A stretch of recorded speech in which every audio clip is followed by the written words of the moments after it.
Welcome, students, to today's Explainer. If you're here, you already know we're diving deep into psychological archetypes in literature, and you are in exactly the right place. I'm your host, Das Wanderer, and for today's journey, I'm inviting you to look through my perspective as we examine a grim blueprint of the soul's decay, a Gothic theater we call the Gilded Hollow. We're going to explore how the roles within our own minds influence personal growth, and how their ultimate failure leads to institutional decay.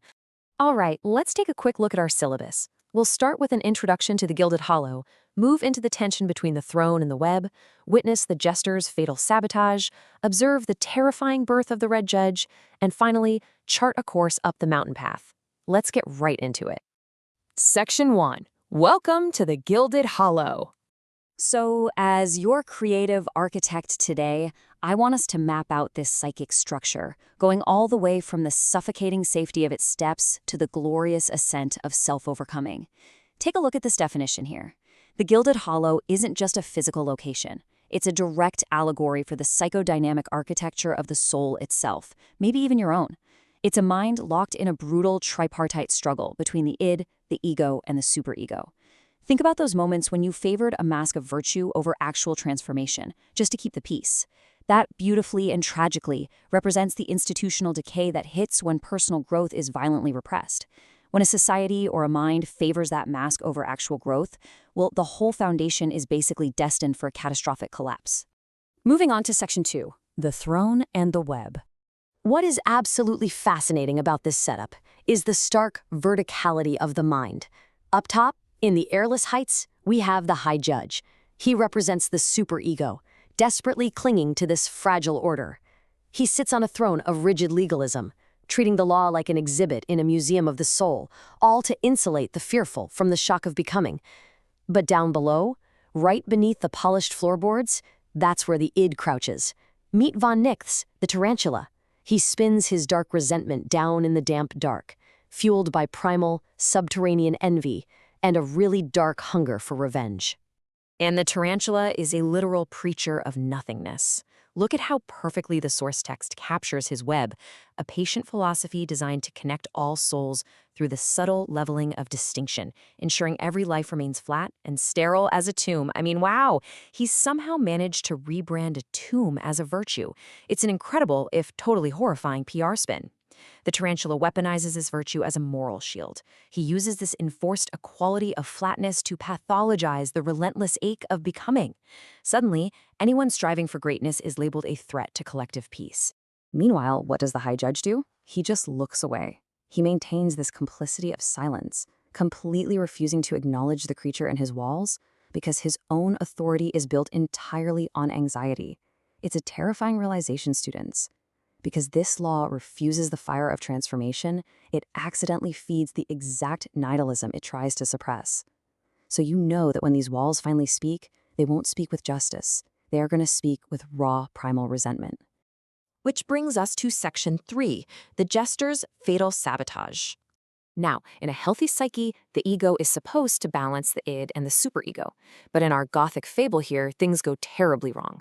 The ego has devolved into this tragic saboteur we call the jester. He is a maladaptive ego, a nihilistic deconstructor driven by a theoretical allergy to authority and just a cold clinical detachment. Instead of actually mediating between the heights and the depths, this jester treats the judge's throne like a stage prop. He's not harmonizing anything. He is acting as a deliberate accelerant for unmaking. And this brilliantly lays out the exact steps of a psychodynamic collapse. First, the superego represses growth for the illusion of safety. Second, the jester intentionally feeds the tarantula's envy just because he wants to witness the destruction. And third, this manufactured chaos completely clears the ground for the id to ascend. The jester provides absolutely zero vision for reconstruction. He literally just exposes the psychological wound to the air and calls it healing. Which leads us to a really uncomfortable question. We've got to ask ourselves, what monstrous form takes shape when the defensive illusions of the law are dragged out into the harsh light? What actually happens when the superego realizes its laws were nothing but a mask all along? Let's find out in Section 4, Birth of the Red Judge. The whole thing hits a clinical climax at the Void Mirror. The jester forces the High Judge to stare into this uncanny reflection.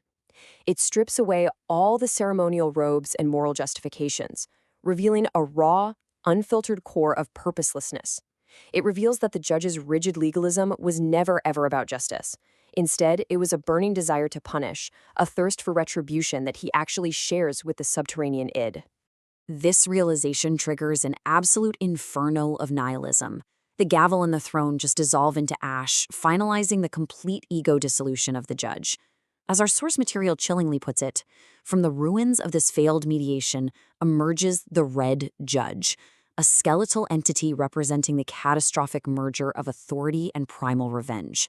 The id and the superego have fused into one terrifying force. This right here is the ultimate architecture of retribution.